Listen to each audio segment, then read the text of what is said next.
Hello students, welcome back to my channel study made easy. तो आज की video में हम क्लास 7 का chapter number 11 exponents and powers की एक्सरसाइज 11.3 के सारे क्वेश्चंस करने वाले हैं। मतलब कि आज मैं क्या लेने वाली हूँ, जो हमारा चैप्टर नंबर 11 है, कौन सी क्लास का, क्लास 7। ठीक है, जिसका नाम क्या है हमारे पास, exponents and powers. Exponents and powers, इसकी एक्सरसाइज 11.3 को हम कवर करेंगे। तो चलो without any further ado, let's get started. तो अब एक्सरसाइज को स्टार्ट करने से पहले मैं क्या करने वाली हूँ, मैं आपको कुछ एक इंट्रोडक्शन दूंगी। ठीक है, मैं आपको एक इंट्रोडक्शन दूंगी, ताकि वो इंट्रोडक्शन सीखने के बाद क्या होगा, आप इजीली पूरी एक्सरसाइज को मेरे साथ सॉल्व कर पाओ। ठीक है, तो आप देखते हैं, कुछ नोट्स लिखेंगे हम सबसे पहले। तो हम स्टार्ट करने जा रहे हैं एक्सरसाइज 11.3। ठीक है, class 7, and the name of the chapter is exponents and powers, जो कि मैंने पहले लिखा हुआ है। ठीक है, तो अब हम क्या करते हैं, अब हम लिखते हैं पहले नोट्स। नोट्स जिसमें आप बेसिक्स याद करोगे, बेसिक्स मतलब बेसिक्स सीखोगे आप। क्या इन नोट्स में आपको ऐसे बेसिक्स बताने वाली हूँ, जिससे कि आपका बेस क्लियर हो जाए और उसके बाद पूरी एक्सरसाइज चुटकी में सॉल्व कर पाओ आप मेरे साथ। ठीक है, तो हम क्या करेंगे, हम सीखेंगे किसी भी नंबर की, किसी भी नंबर को उसकी एक्सपेंडेड फॉर्म में लिखना। किसी भी नंबर को उसकी एक्सपेंडेड फॉर्म में लिखना। क्या सीखेंगे हम, एक्सपेंडेड फॉर्म। फॉर एग्जाम्पल, जैसे फॉर एग्जाम्पल अगर मैंने कोई एक नंबर दे दिया 34056, मैं रैंडम नंबर ले रही हूँ कोई भी, तो ये क्या हो गया 34,056। कैसे, वंस टेंस हंड्रेड थाउजेंड 10,000, पीछे से अगर हम स्टार्ट करें तो ये क्या है, वंस फिर टेंस फिर हंड्रेड फिर थाउजेंड, और उसके बाद क्या आता है 10,000। तो हमारे पास क्या हो गया 34,056। नंबर क्या होगा 34,056। बट हमें ये नहीं सीखना, हमें क्या करना है, हमें इसको एक्सपैंड करना है। हमें इसकी एक्सपेंडेड फॉर्म लिखनी है। एक्सपेंडेड फॉर्म क्या होगी, इसको अभी ये बंद करके लिखा हुआ है, हमें इसको क्या करना है, खोल के लिखना है। तो हम कैसे एक्सपेंडेड फॉर्म करेंगे, पहले तो मैं ये वन टेंस हटा देती हूँ। ठीक है, एक्सपेंडेड फॉर्म को हम कैसे लिखेंगे, हम लिखेंगे इस तरीके से। सबसे पहला नंबर क्या है, 3। ठीक है, 3 इंटू, अब 3 के बाद कितने डिजिट्स हैं, 1 2 3 4। कितने डिजिट्स है, 4। तो इसका मतलब कितनी जीरोस आएंगी हमारे पास, 4 जीरो। मैंने इसको कैसे रीड किया था, 34,056। इसका मतलब ये क्या है, 34,000। मतलब कि 3 के बाद कितनी प्लेसेस है, 4 प्लेसेस। जितनी प्लेसेस होंगे उतनी जीरो आएंगे 1 के बाद, आपको ये ध्यान रखना है। और उसके बाद हमें नंबर को एक्सपेंडेड फॉर्म में लिखना है, तो हम प्लस प्लस करते जाएंगे। क्या करते जाएंगे, प्लस। ठीक है, उसके बाद नेक्स्ट नंबर 3 के बाद क्या आ रहा है, 4। क्या आ रहा है, 4। अब 4 इंटू, कितनी प्लेसेस बची 4 के बाद, 1 2 3। कितनी प्लेसेस बची, 3 प्लेसेस। का मतलब कितनी जीरोस आएंगी 1 के साथ, 3 जीरोस। कितनी जीरोस आएंगी 1 के साथ, 3 जीरोस। अब नेक्स्ट ऐड करते हैं, फिर से आगे लिखते हैं नंबर को, प्लस। अब जब भी नंबर के बीच में जीरो आ जाता है तो जीरो को स्किप कर दो, सबसे इजी तरीका। सबसे इजी तरीका क्या है कि जीरो को स्किप कर दो। ठीक है, अगर आपको नहीं समझ आ रहा तो आप एक एक एग्जाम्पल को ध्यान से देखना। अभी इसके बाद मैं एक दो एग्जाम्पल और लूंगी और क्लियर करके फिर हम एक एक्सरसाइज पे जाएंगे। ठीक है, तो अब हम 1056 को हमने क्या किया, एक्सपेंडेड फॉर्म में लिखने के लिए 3 को पहले 10,000 से मल्टीप्लाई किया। क्यों, क्योंकि 3 के बाद कितनी प्लेसेस है, 1 2 3 4। कितनी प्लेसेस है, 4 प्लेसेस। तो कितनी जीरो आएंगी, 4 जीरोस। फिर प्लस 4 के बाद कितनी प्लेसेस है, 1 2 3। कितनी प्लेसेस है, 1 2 3। मतलब कितने डिजिट्स है 4 के बाद, प्लेसेस बोल लो या डिजिट्स बोल लो, एक ही बात है। ठीक है, 4 के बाद कितने डिजिट्स है, 3 डिजिट। तो हमने कितनी जीरो लगाई 4 के बाद, 3 जीरो। तो वो भी कितने डिजिट्स है, 3 डिजिट्स। अब मैंने क्या बोला कि जब भी नंबर के बीच में जीरो आता है तो उसको हम क्या कर देते हैं, स्किप कर देते हैं, नहीं लिखते। तो हम जीरो को स्किप करते हुए नेक्स्ट नंबर क्या है, 5। तो 5 के बाद कितनी डिजिट्स है, 1 डिजिट। 5 के बाद कितनी डिजिट है, ओनली 1 डिजिट। तो आप किससे कितनी जीरो आएंगी, एक ही जीरो आएगी। उसके बाद 6 के बाद क्या कोई डिजिट है, नहीं है। तो हम इसको किससे कर देंगे, 1 से। किससे कर देंगे, 1 से मल्टीप्लाई। क्यों, क्योंकि जीरो लगाने की जरूरत ही नहीं है, क्योंकि 6 के बाद कोई डिजिट ही नहीं है। तो हमने क्या लॉजिक सीखा, 3 के बाद कितनी प्लेसेस थी, कितने डिजिट्स थी, 4। तो 4 जीरो आ गई, प्लस। फिर नेक्स्ट नंबर क्या आता है, 4। 4 के बाद कितने डिजिट्स है, 3। तो कितने जीरो आ गई, 3। फिर 5 के बाद कितनी डिजिट्स है, 1। तो एक जीरो आ गई, और 6 के बाद एक भी डिजिट नहीं है। तो कितनी हमारे पास जीरो आएंगी, एक भी जीरो नहीं आएगी। क्यों, क्योंकि हमारे पास एक भी डिजिट नहीं है। तो ये इसकी नंबर की क्या हो गई, एक्सपेंडेड फॉर्म। अब इसको मेरे को एक्सपोनेंशियल पार्ट में भी लिखना है। कुछ नहीं करना आपको, बहुत इजी है। उसी नंबर को वापस चलते हैं। अब जितनी जीरो है उसको पावर में डाल दो, 4 जीरो है तो यहाँ पे 4 आ जाएगा। उसके बाद नेक्स्ट 4 के बाद 3 जीरो है तो क्या आ जाएगा 3। उसके बाद नेक्स्ट 5 के बाद कितनी जीरो है 1, तो क्या आ जाएगा 1। और 6 के बाद कितनी जीरो है, एक भी नहीं है, तो क्या आ जाएगा 0। सिंपल। इसी बात में मेरे चैनल को सब्सक्राइब जरूर करके जाना अगर आप चाहते हो कि मैं इसी तरह की इजी एक्सप्लेनेशन आपके लिए लेके आऊँ। कुछ नहीं करना हमने एक्सपेंडेड फॉर्म में, ये तो मेरे को आपको सिखाना था बेसिक, इसलिए पहले मैंने इसको ऐसा खोल के लिखा और फिर बाद में एक्सपोनेंशियल फॉर्म में लिखा। तो मेन जो आपकी फॉर्म है वो है ये वाली फॉर्म, जिसको हम डायरेक्टली आंसर के अंदर लिखने वाले हैं। कुछ नहीं करना, 3 के बाद 4 डिजिट्स हैं तो 10 की पावर 4 हो गया। फिर 4 के बाद 3 डिजिट्स हैं तो 10 की पावर 3 हो गया। फिर जीरो को स्किप कर देंगे क्योंकि जीरो का कोई मैटर नहीं होता, इस वजह से हमने जीरो को स्किप कर दिया। हम सीधा आ गए नेक्स्ट डिजिट पे जो कि है 5। 5 के बाद कितने डिजिट्स हैं 1, तो हमने 10 की पावर 1 कर दिया। और 6 के बाद एक भी डिजिट नहीं है तो हमने क्या कर दिया 10 की पावर 0, खत्म। ठीक है। अब लेते हैं हमारा नेक्स्ट एग्जाम्पल। ठीक है, तो इसको फटाफट से नोट कर लो ताकि आपके लिए इजी हो जाए। अब नेक्स्ट एग्जाम्पल लेते हैं इस तरीके से, 5 4 3 2 1। ठीक है, 5 4 3 2 1 ऐसे रैंडम नंबर ले लिया। अब इसको हम डायरेक्ट लिखेंगे इसकी एक्सपोनेंशियल फॉर्म में, क्योंकि हमने सीख लिया है, अब हमने सीख लिया है। तो हम कैसे लिखेंगे डायरेक्ट एक्सपोनेंशियल फॉर्म में, 5 के बाद कितनी प्लेसेस है 1 2 3 4, तो 10 की पावर 4। उसके बाद 4 के बाद कितने डिजिट्स है 3, तो 10 की पावर 3। उसके बाद 3 के बाद कितने डिजिट्स है 2, तो 10 की पावर 2। उसके बाद 2 के बाद कितने डिजिट्स हैं 1 डिजिट, तो 10 की पावर 1। और 1 के बाद कितने डिजिट है, एक भी नहीं, तो 10 की पावर 0। डायरेक्टली हमें ये आंसर लिखना है पेपर के अंदर। अगर आपको प्रॉब्लम होती है डायरेक्ट लिखने में, तो आप पहले जो मैंने पिछले एग्जाम्पल में आपको स्टेप बाय स्टेप बताया था आप वैसे भी कर सकते हो, तब भी आपको मार्क्स मिलेंगे। और डायरेक्ट ऐसे लिखोगे तो भी आपको मार्क्स मिलेंगे। कुछ नहीं करना, आपने सिर्फ पहले नंबर के बाद प्लेसेस काउंट करनी है, डिजिट्स काउंट करनी है। जैसे पहले 5 के बाद 4 डिजिट्स हैं तो 4 आ गया। 4 के बाद 3 डिजिट्स हैं तो 3 आ गया। 3 के बाद कितने डिजिट है 2, तो 2 आ गया। 1 के बाद एक भी डिजिट नहीं है तो 10 की पावर क्या आ गई 0। इसी को हम बोलते हैं एक्सपैंडेड फॉर्म। बढ़िया है कि नहीं। तो इसी बात में मेरे चैनल को सब्सक्राइब जरूर करते जाना। ठीक है, तो चलो अब चलते हैं नेक्स्ट टॉपिक पे। अब हमारा नेक्स्ट टॉपिक जो कि टॉपिक नंबर 2 मैंने आपको एक्सप्लेन करना है एक्सरसाइज स्टार्ट करने से पहले, वो है standard form. Standard form of a number. Standard form of a number. तो ये बहुत इंपॉर्टेंट टॉपिक है, इसको ध्यान से समझना। किसी भी नंबर को उसके स्टैंडर्ड फॉर्म में लिखना है तो कैसे लिखेंगे वो हम सीखने वाले हैं। ठीक है, तो standard form of a number, तो मान लेते हैं हमें कोई भी रैंडम नंबर दिया हुआ है, जैसे मान लेते हैं 1 6 5 4 2 0 0 0 0। इसको मुझे इसकी स्टैंडर्ड फॉर्म में लिखना है, इसको मुझे इसकी स्टैंडर्ड फॉर्म में लिखना है। तो स्टार्ट करने से पहले कि कैसे लिखेंगे स्टैंडर्ड फॉर्म में, किसी भी नंबर की स्टैंडर्ड फॉर्म क्या होती है, सबसे पहले तो हमें ये देखना है k × 10⁻n। मतलब कि मेरे को अगर बोला जाएगा कि किसी भी नंबर को उसकी स्टैंडर्ड फॉर्म में लिखो, तो मुझे कैसे लिखना होगा, इस फॉर्म में लिखना होगा। मतलब कि k × 10⁻n की फॉर्म में लिखना होगा। कैसे लिखना होगा, k × 10⁻n की फॉर्म में। अब ये सब चीजें क्या होती है मैं आपको भी एक्सप्लेन करती हूँ। जैसे कि मेरे पास एक क्वेश्चन आया 1 6 5 4 2 4 0, इसको मुझे स्टैंडर्ड फॉर्म में लिखना है, मतलब माइंड में ही बिठा लो मुझे इसको इस फॉर्म में लिखना है। तो इस फॉर्म में लिखने के लिए मैं क्या करूंगी, कुछ नहीं करना, सेम लॉजिक रहेगा। कोई भी क्वेश्चन आ जाए, बस जैसे ही वर्ड आ जाएगा स्टैंडर्ड फॉर्म, आपको यही रूल अप्लाई करना है। ठीक है, क्या करना है, हमेशा फर्स्ट डिजिट के बाद पॉइंट लगाना है। जो भी फर्स्ट डिजिट होगी उसके बाद पॉइंट लगाना है। और as it is number same लिख देना है, जहां तक जीरो है, जीरो स्टार्ट हो रहा है उससे पहले पहले तक। ठीक है, उसके बाद इनटू में 10 की पावर, अब ये n कहाँ से आएगा, n आएगा जहां से आपने डेसिमल लगाया। हमने डेसिमल किसके बाद लगाया, फर्स्ट डिजिट के बाद। उसके बाद कितने डिजिट बची, 1 2 3 4 5 6 7 8, कितनी बची 8 डिजिट्स। तो इसका मतलब यहाँ पे आ जाएगा 10 की पावर 8। ठीक है, तो इसी को हम क्या बोलते हैं, standard form of a given number. मतलब जो भी नंबर हमें दिया हुआ था क्लोज फॉर्म में, उसे हमने क्या लिख दिया उसकी स्टैंडर्ड फॉर्म में। मतलब कि स्टैंडर्ड फॉर्म क्या होती है, k × 10⁻n।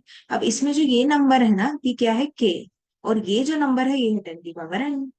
ठीक है, बट हमसे ये कोई पूछेगा नहीं। लेकिन अगर आपको 1 मार्कर क्वेश्चन आया और उसमें आपसे पूछा गया कि स्टैंडर्ड फॉर्म किसी भी नंबर की कैसे लिखते हैं, तो इसकी स्टैंडर्ड फॉर्म का होता है k × 10⁻n। और अगर एक पर्टिकुलर नंबर दे देंगे तो कैसे लिखेंगे, दोबारा बताती हूँ मैं। पहले डिजिट के बाद हमने क्या किया, पहले डिजिट के बाद हमने डेसिमल लगाया। और जहां पे जीरो से नंबर स्टार्ट हो रहा है उससे पहले तक हमने नंबर सेम लिख दिया, और इनटू 10 की पावर। अब 10 हमेशा सेम ही रहेगा, 10 तो आएगा ही आएगा। और n का ऐसे आया हमारे पास, n आया जहां से हमने डेसिमल स्टार्ट किया वहां से नंबर को काउंट करते जाओ। 1 2 3 4 5 6 7 8, कितने डिजिट्स हैं? 8। यहाँ पे आ जाएगा 10 की पावर 8। ठीक है, समझ आ गया? अगर किसी को कोई डाउट है तो you can ask me in the comment section below. ठीक है, अब लेते हैं नेक्स्ट एग्जाम्पल। चलो चलते हैं, मान लेते हैं 5 4 9 0 0 0 0 0 0, जितनी मर्जी जीरो लगा देता हूँ। ठीक है, अब इसको मुझे स्टैंडर्ड फॉर्म में लिखो। तो मैंने क्या बोला, पहली डिजिट के बाद लगाओ डेसिमल, और जहां से जीरो स्टार्ट हो रहा है उससे पहले जो नंबर है वहां तक नंबर लिख दो, और 10 को लिख दो सेम। अब पावर लिखने के लिए जहां से आपने डेसिमल लगाया उसके बाद कितनी डिजिट्स बची? 1 2 3 4 5 6 7 8 9, कितनी बची? 9। तो यहाँ आ जाएगा 10 की पावर 9। खत्म, खेल खत्म। बढ़िया है। और आपको सबको बढ़िया लगे तो मेरे चैनल को सब्सक्राइब जरूर कर जाना। बस अब इसके बाद हम एक्सरसाइज स्टार्ट करें। ठीक है, फर्स्ट क्वेश्चन। ठीक है, स्टार्ट करते हैं अपना फर्स्ट क्वेश्चन। तो let's read the first question. First question क्या है? Right the following numbers in expanded form. सारे नंबर्स जो भी गिवन है इन्हें एक एक करके किसमें लिखना है? एक्सपेंडेड फॉर्म में। अभी जो हमने सीखी बहुत इजी, कुछ भी नहीं। फर्स्ट क्वेश्चन को स्टार्ट करते हैं। क्या पार्ट है? First part, 279404। अभी जो नंबर है 279404, इसको किसमें लिखना है? एक्सपेंडेड फॉर्म में। मैंने अभी बताया एक्सपेंडेड फॉर्म में कुछ नहीं करना होता, हम डायरेक्ट आंसर लिखते हैं। पहले नंबर को लिखो इनटू, कितनी डिजिट्स बची? 1 2 3 4 5। तो हम क्या लिख देंगे? 10 की पावर 5। फिर प्लस नेक्स्ट नंबर क्या है? 7। तो कितनी डिजिट्स बचेंगी? है 4। क्या लिख देंगे? 10 की पावर 4। फिर प्लस नेक्स्ट नंबर क्या है हमारे पास? 9। कितनी डिजिट्स बचेंगी 9 के बाद? 1 2 3। तो हम क्या लिख देंगे? 10 की पावर 3। फिर 9 के बाद क्या नंबर आ रहा है? 4। 4 के बाद कितनी डिजिट्स बची? 2। तो 10 की पावर 2। और जीरो को आप स्किप करना चाहते हो तो स्किप भी कर सकते हो, और लिखना चाहते हो तो लिख भी सकते हो। अगर कई लोगों को कंफ्यूजन है कि जीरो लिखना चाहते हैं वो, तो वो लिख सकते हैं जीरो के बाद कितनी डिजिट बची? 1। तो 10 की पावर 1। नहीं तो अगर आप स्किप करोगे तो और भी बढ़िया है, छोड़ दो। अगर जीरो बीच में आ रहा है तो जीरो को लिखने की जरूरत नहीं है, कोई मार्क्स नहीं कटने वाले। और नेक्स्ट लास्ट नंबर क्या है? 4। 4 के बाद कितनी डिजिट बची? एक भी नहीं। तो 10 की पावर 0। ये इसकी क्या होगी? Expanded form. कुछ नहीं किया हमने, पहला नंबर सेम लिखा, और उसके बाद कितनी डिजिट बची? 5। तो क्या लिख दिया? 10 की पावर 5। फिर दूसरा नंबर लिखा 7, कितनी डिजिट बची? 4। डिसेंडिंग ऑर्डर में चलते जाना है बस। नहीं तो अगर आप फिर भी कंफ्यूज होता है डिजिट्स काउंट कर लो उस नंबर के बाद कितनी डिजिट्स बची। जैसे 2 के बाद कितनी बची? 1 2 3 4 5। तो अगली कितनी बचेगी? 4। फिर अगली कितनी बचेगी? 3। फिर 2, फिर 1, फिर 0, खत्म। ठीक है, बस इसी तरीके से हम सारे पार्ट्स कर रहे हैं, तो फटाफट करते चलते हैं अपने सेकंड पार्ट पे, जो कि है 3 0 0 6 1 9 4। ठीक है, अब मैं डायरेक्ट फटाफट आंसर लिखती हूँ। देखो दो जीरो है, टाइम वेस्ट क्यों करें, हम जीरो को स्किप कर देते हैं ना, जीरो को हटा देते हैं। सिंपल, पहले 3 के बाद कितनी डिजिट्स बची? 1 2 3 1 2 3 4 5 6। 6 बची, तो 10 की पावर 6 पे आ गई।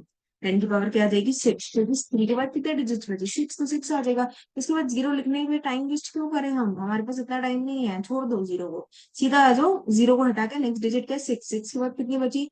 1 2 3। तो 10 की पावर 3।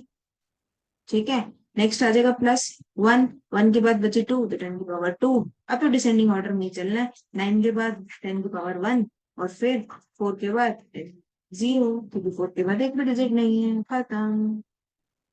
ठीक है, अब चलते हैं हमारे नेक्स्ट पार्ट पे, जो कि है 2 8 0 6 1 9 6। ठीक है, जीरो देखो सब में आ रहा है, तो हमारे लिए फायदा हो गई, हमारे लिए मेहनत कम हो गई। ठीक है, अब 2 के बाद फिर से 10 की पावर क्या आएगा? कितने जिससे? 1 2 3 4 5 6। ठीक है, 1 2 3 4 5 6, तो 10 की पावर 6। उसके बाद 8 के बाद कितनी आएंगी? 5, क्योंकि अब 6 से पहले तो 5 ही आता है। उसके बाद जीरो को हटा दो, क्योंकि जीरो को लिखो ना लिखो एक बराबर, जीरो को लिखो ना लिखो एक बराबर। ठीक है, तो जीरो को स्किप कर देते हैं। उसके बाद नेक्स्ट नंबर क्या आ रहा है? 6। तो 6 के बाद कितने डिजिट्स बची? 1 2 3। तो 10 की पावर 3। उसके बाद 1 के बाद कितने डिजिट्स बचे? 2। तो 10 की पावर 2। ठीक है। फिर 9 के बाद कितने डिजिट बची, 1, तो 10 की पावर 1। और 6 के बाद एक भी डिजिट नहीं है, तो 10 की पावर 0।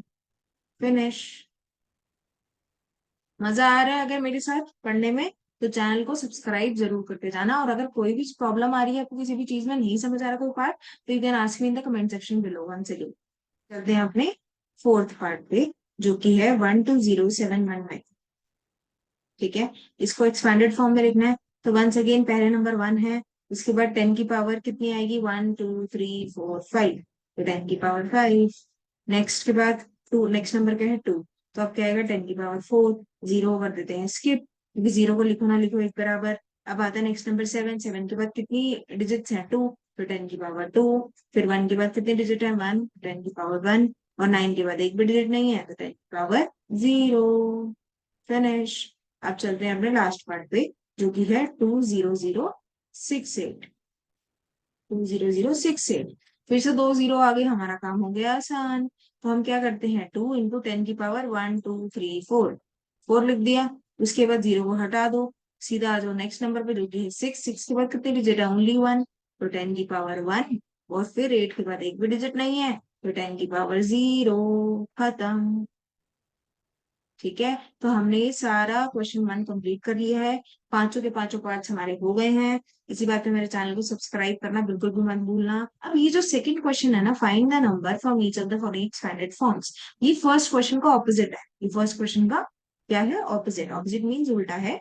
तो क्या उल्टा है, उल्टा का मतलब अब ये एक्सपैंडेड फॉर्म में आपको ऑलरेडी गिवन है। जो हमने फर्स्ट क्वेश्चन में किया था ना, हमने इन जो भी पार्ट्स गिवन है, जितने भी नंबर्स गिवन है, इनको ऐसे इस फॉर्म में लिखा था, एक्सपैंडेड फॉर्म में लिखा था। ठीक है। अब हमें इस क्वेश्चन में क्या करना है, इस क्वेश्चन में हमें इसका उल्टा करना है। उल्टा करना मीन्स हमें ऑलरेडी एक्सपैंडेड फॉर्म गिवन है, और हमें क्या करना है, इसको इस फॉर्म में लिखना है। मतलब हमें नंबर बनाना है, और हमें एक्सपैंडेड फॉर्म ऑलरेडी गिवन है। ठीक है। तो कुछ भी नहीं है, बहुत इजी है। जैसे हमने सीधा किया, अब हम करेंगे उसका उल्टा। तो वो करने के लिए क्या करना है, अभी करते हैं हम, बहुत इजी। चलो लेट्स स्टार्ट। फर्स्ट पार्ट हमारा है ये। ठीक है। इसको मुझे किस में लिखना है, क्लोज फॉर्म में। एक्सपैंडेड फॉर्म तो मुझे ऑलरेडी गिवन है, अब मुझे इसके बंद वाली फॉर्म बनानी है। हाँ जी। ए पार्ट में क्या आ रहा है, 8 × 10 की पावर 4 प्लस 6 × 10 की पावर 3। कुछ नहीं करना, जो हमने अभी सीधा किया था अब उसको उल्टा करना है। पहला नंबर क्या है, 8। पहला नंबर क्या है, 8। 8 के बाद क्या लिखा है, 10 की पावर 4। 4 लिखा है, तो मतलब हम क्या डाल देंगे, 4 डैश। क्या डाल देंगे, 4 डैश। अब आ जाओ अगले नंबर पे, 6 के बाद कितनी डैश आएंगी, 6 के बाद कितनी डैश आनी चाहिए, 3। 3 क्यों आनी चाहिए, क्योंकि 10 की पावर क्या है, 3। तो मेरे को 6 कहाँ लिखना चाहिए कि 3 डैश आए मेरी, यहाँ पर। क्यों, क्योंकि 6 के बाद कितनी डैश बच रही, 3। खत्म। उसके बाद 0 के बाद कितनी डैश आनी चाहिए, 2, तो 0 यहाँ लिख दिया। उसके बाद 4 के बाद कितनी डैश बचनी चाहिए, 1। क्यों, क्योंकि 10 की पावर क्या है, 1, तो यहाँ लिख दिया 4। और 5 के बाद एक भी डैश नहीं बचनी चाहिए, तो यहाँ पर आ गया 5। बढ़िया है कि नहीं। कुछ भी नहीं करना, जो हमने अभी सीधा किया था उसका हमने करना है उल्टा। अब हमें एक्सपेंडेड फॉर्म इस क्वेश्चन में गिवन है, हमें क्या करना है, उसकी क्लोज फॉर्म बनानी है, मतलब हमें उससे नंबर बनाना है। ठीक है। इसी तरीके से चलते हैं अपने सेकंड पार्ट। सेकंड पार्ट क्या है, 4। सबसे पहला नंबर क्या है, 4। 4 के बाद 10 की पावर कितनी है, 5। तो कितने ब्लैंक आएंगे, 5 ब्लैंक, 1 2 3 4 5। कितने ब्लैंक आ गए, 5 ब्लैंक आ गए। उसके बाद नेक्स्ट नंबर क्या है, 5। लेकिन इस पर ध्यान रखो, 10 की पावर कितनी है, 3। मतलब 5 के बाद कितने डैश आनी चाहिए, कितने ब्लैंक आने चाहिए, ओनली 3। तो 5 को अगर मैं यहाँ लिखूंगी सेकंड प्लेस पे, तो 4 ब्लैंक बचेंगे। इसलिए मुझे 5 कहाँ लिखना पड़ेगा, यहाँ पे। क्योंकि कितने ब्लैंक बचेंगे 5 के बाद, 3। और 10 की पावर क्या है, 3। इसका मतलब 5 आएगा यहाँ पर। पहले सारे नंबर्स लिख लेते हैं। 3 के बाद कितने ब्लैंक बचने चाहिए, 2, तो यहाँ पे आ जाएगा 3। ठीक है। और लास्ट नंबर क्या है, 2। 2 के बाद एक भी ब्लैंक नहीं बचना चाहिए, तो 2 को तो हमें यहाँ लिखना पड़ेगा। अब जो स्पेसेस हमारे पास खाली रह गए, वहां लगा दो 0। वहां लगा दो 0। इजी है कि नहीं। ये हमने कैसे किया, हमें सिर्फ 10 की पावर पे फोकस करना है। जितनी उसकी पावर होगी, उस नंबर के बाद उतने ब्लैंक बचने चाहिए। खत्म। उस नंबर के बाद उतने ब्लैंक बचने चाहिए। जैसे कि पहला नंबर था 4। 4 के बाद 10 की पावर 5 है, तो मतलब 5 डैशेस डालनी है आपको। ठीक है। और 5 के बाद कितनी ब्लैंक बचनी चाहिए, 3। तो मैंने 5 को यहाँ लिख दिया, ताकि 1 2 3 3 डैशेस मेरे पास बच जाए, मतलब कि 3 डिजिट्स की स्पेसिस मेरे पास बच जाए। ठीक है। सिमिलरली अब आते हैं सी पार्ट। सी पार्ट में पहला नंबर क्या है, 3। 3 के बाद 10 की पावर क्या है 4, तो कितनी डैश डाल दो 1 2 3 4, 4 डैश डाल दो। अब 7 के बाद कितनी डैश बचनी चाहिए 2 ना, तो 7 को आ जाएगा 7 आ जाएगा यहाँ पर। और 5 के बाद 10 की पावर क्या है 0, मतलब 5 के बाद एक भी डैश नहीं बचना चाहिए, तो यहाँ आ जाएगा 5 और ब्लैंक स्पेसेस में लगा दिया 0। ठीक है, अब आते हैं लास्ट पार्ट पे।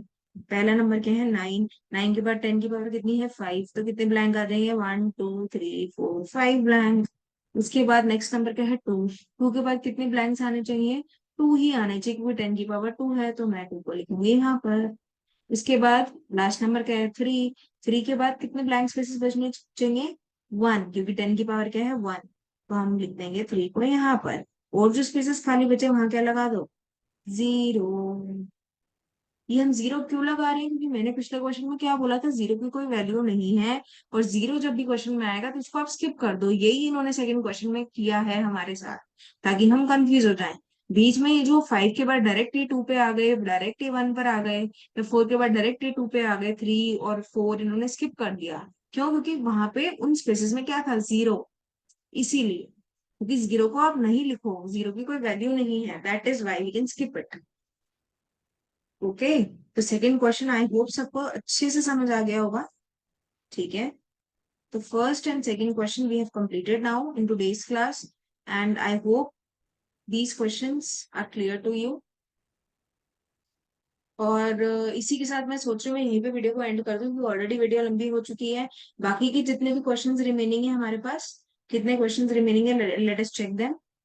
कितने क्वेश्चन रिमेनिंग है, question number 3, question number 4, only 2 more questions to go. उसके बाद एक्सरसाइज हमारी हो जाएगी कंप्लीट। तो इसका मतलब 2 क्वेश्चंस और रह गए हमारे पास।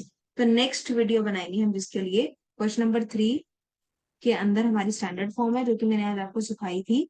बट ये वीडियो लंबी हो रही है, तो इसलिए मैं इसको वीडियो को यहीं पे एंड कर रही हूँ। ठीक है, इस वीडियो को मैं यहीं पे एंड कर रही हूँ। और थर्ड एंड फोर्थ क्वेश्चन के लिए I will make the next video.